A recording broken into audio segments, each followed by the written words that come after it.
तो दोस्तों आज हम पढ़ेंगे सेट के बारे में।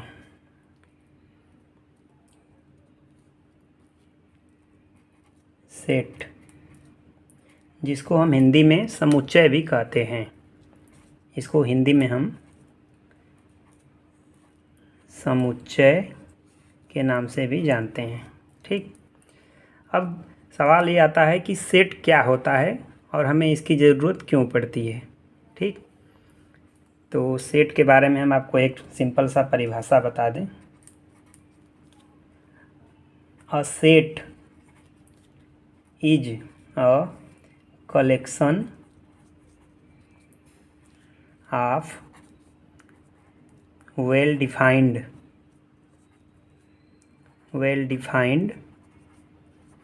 ऑब्जेक्ट। ठीक, अब सेट को मैं आपको एक उदाहरण के तौर पे बताता हूँ। ठीक, जैसे अगर मान लीजिए बोल दिया जाए कि सभी प्राकृतिक संख्याओं का सेट लिखिए, तो हम इसमें लिखेंगे कैसे। प्राकृतिक संख्याएं तो होती हैं 1 से लेके और 1 2 3 4 5 6 7 8 ऐसे अनंत तक चलती जाती हैं, सभी पॉजिटिव जो होती हैं नंबर्स। तो उसमें ऐसे हम इसको एक कर्ली ब्रैकेट बनाएंगे। ठीक, और इसमें लिखेंगे 1 2 3 4 5। ठीक, ऐसे ऐसे करके और ये इनफाइनाइट तक हम होंगे। तो सेट ए किसको रिप्रेजेंट कर रहा है? नेचुरल नंबर्स को। ठीक, अब देखिए इसमें क्या आपको समझने की ज़रूरत है। सेट में किसी अगर चीज़ को हम लिखते हैं तो उसको हम कर्ली ब्रैकेट में पहले बना लेते हैं और अंदर इसके एलिमेंट्स होते हैं और उसको बाद में कर्ली ब्रैकेट से बंद कर देते हैं।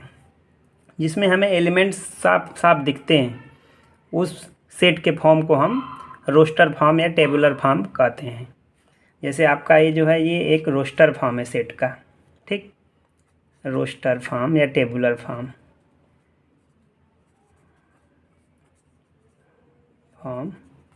इसको ही हम टेबुलर फॉर्म भी बोलते हैं। ठीक,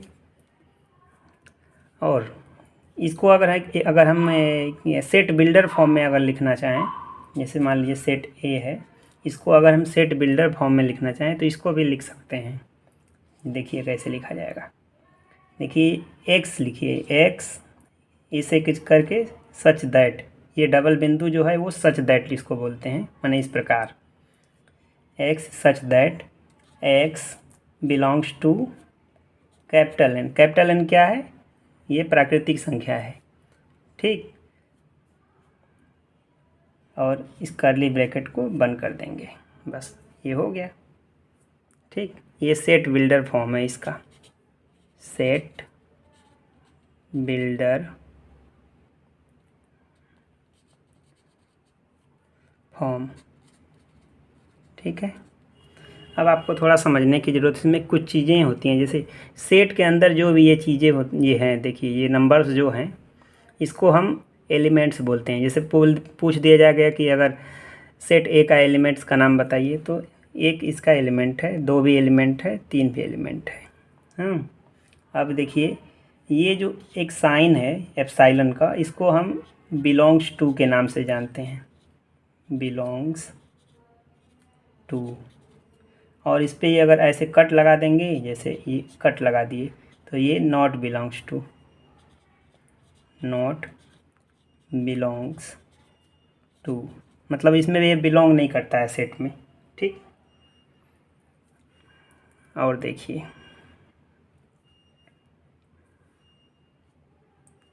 अब हम आपको सेट को ज़रा एक बार और डिफाइन आपको अच्छे से समझा दूँ।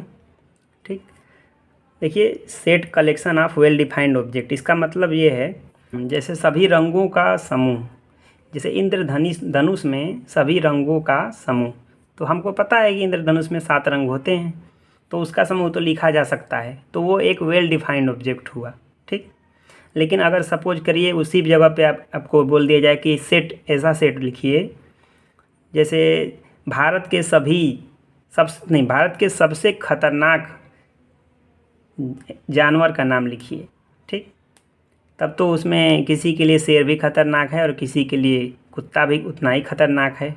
तो हम किसका लिख सकते हैं, सबसे ख़तरनाक किसको माने, ठीक। तो वो एक वेल डिफाइंड ऑब्जेक्ट नहीं है, ठीक। तो सिंपली सेट का डेफिनेशन ये हुआ कि ऐसा कलेक्शन जिसके बारे में हम स्पष्ट रूप से कह सकें, ठीक, तो वो वेल डिफाइंड ऑब्जेक्ट के रूप में आ जाएगा। और उसको हम इस प्रकार से लिखते हैं सेट को, ठीक। एक कर्ली ब्रैकेट बना के उसके अंदर उसके एलिमेंट्स को लिखते हैं, उसको फिर क्लोज कर देते हैं कर्ली ब्रैकेट से, ठीक है। तो ये रोस्टर फॉर्म या टेबुलर फॉर्म सेट का हो गया, अक्सर इसी को यूज करते हैं हम लोग। और ये सेट बिल्डर फॉर्म भी होता है, कभी कभी सेट बिल्डर फॉर्म आपको दे देगा और रोस्टर में उसको बोल देगा कि करिए। तो वो सब चीज़ें भी हम आपको बताएंगे, आगे बताएंगे। उससे पहले कुछ परिभाषाएं हैं, आगे उदाहरण आपको हम जब कराएंगे, एग्जाम्पल्स सॉल्व कराएंगे तो उसमें आपको सब बता देंगे। फ़िलहाल के लिए आप एम्प्टी सेट जान लीजिए। देखिए एम्प्टी सेट, इसको हम फाई से भी डिनोट करते हैं, ठीक। और इसको हम कर्ली ब्रैकेट में बिना एलिमेंट्स के दिखाते हैं, तो ये भी एम्प्टी सेट को ही डिनोट करता है। इसका डेफिनेशन ये है, a set having no elements is known as empty set. मतलब ऐसा सेट जो कि उसमें कोई एलिमेंट्स नहीं हो, ठीक, खाली एकदम हो बिल्कुल। सेट ए मान लो हमने लिख दिया और ऐसे अगर इसको डिनोट्स कर दिया तो ये एक सेट ए एम्प्टी सेट होगा। इसको हम एम्प्टी सेट भी बोल सकते हैं, ठीक। अच्छा, इक्वल सेट क्या होते हैं ये हम आपको ज़रा बताना चाहेंगे। इक्वल सेट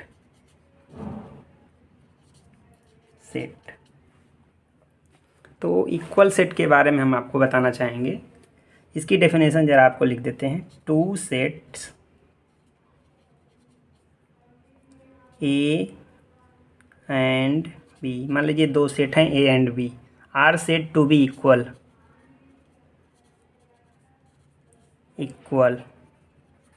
इफ हैविंग, यदि उनके पास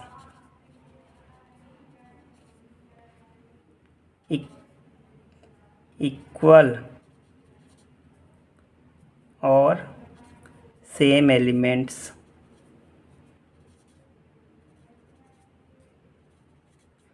मतलब कि दो सेट ए और बी हैं, उसको इक्वल हम तब कहेंगे जब उनके पास जो एलिमेंट्स हैं वो सेम हैं। फॉर एग्जांपल सेट ए में मान लिया हम एक सेट ए लिखते हैं, 1 2 3, ये एलिमेंट्स इसके हो गए, ठीक, 1 2 3, ठीक है। सेट बी भी लिख देते हैं यहीं पे, ठीक, 2 3 1। अब ये बताइए कि ए और बी क्या इक्वल हैं? बिल्कुल इक्वल हैं, क्योंकि इनमें के एलिमेंट्स और इनमें के एलिमेंट्स, भले ही ये ऑर्डर से कोई मतलब नहीं है, ये आगे पीछे हो सकते हैं, दो पहले भी हो सकता है, उससे कोई दिक्कत नहीं है, लेकिन सभी एलिमेंट्स बिलोंग करने चाहिए सब में। जैसे मान लीजिए 1 बिलोंग्स टू सेट ए, ठीक, और यहाँ पे भी 1 belongs to set B, 2 belongs to set A, 2 belongs to set B. ये देखिए दो है जो ए से बिलोंग कर रहा है तो लिखे हैं बिलोंग्स टू ए, इसमें भी दो है तो इसमें भी लिखते हैं 2 बिलोंग्स टू बी में बिलोंग कर रहा है। 3 भी लिख देते हैं, 3 बिलोंग्स टू, देखिए 3 है कि नहीं इसमें, तो ए में बिलोंग कर रहा है यानी कि ए लिखिए। वैसे ही इसमें भी 3 है तो 3 बिलोंग्स टू बी, हाँ बी। अब देखिए 1 2 3 ये सब ए में बिलोंग करते हैं, 1 2 3 इस बी में भी बिलोंग करते हैं, तो लिख सकते हैं हम set A is equal to set B, ठीक। तो आपको समझ में आ गया, दो सेट हों और उसको अगर इक्वल पूछा जाए कि है कि नहीं, तो उसके सारे एलिमेंट्स को हम चेक करेंगे कि सारे एलिमेंट्स जो सेट ए में हैं वो सेट बी में भी हैं कि नहीं। वैसे ही सेम अगर सी को भी पूछा जाए, सेट ए बी सी तीनों को अगर पूछा जाए तो सी में भी चेक करेंगे कि जो बी में होगा वो सी में भी होना चाहिए और ए में भी होना चाहिए, सब में इक्वल एलिमेंट्स होने चाहिए, ठीक। तो अब हम आपको सेट का टेबुलर फॉर्म यानी रोस्टर फॉर्म और सेट बिल्डर फॉर्म आपको बताएंगे, ठीक है। देखिए ये सेट ये हुआ, इसके दो फॉर्म लिखे जाएंगे, ठीक। एक होगा इसको tabular form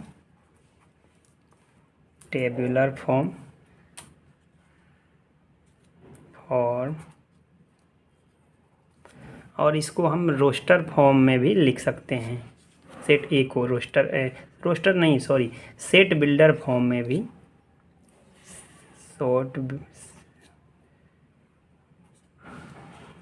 set builder form में भी हम लिख सकते हैं। एक एग्जांपल लेते हैं। Right a set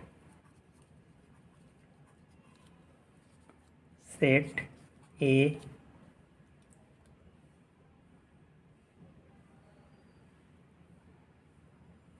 having elements are multiples of 3 and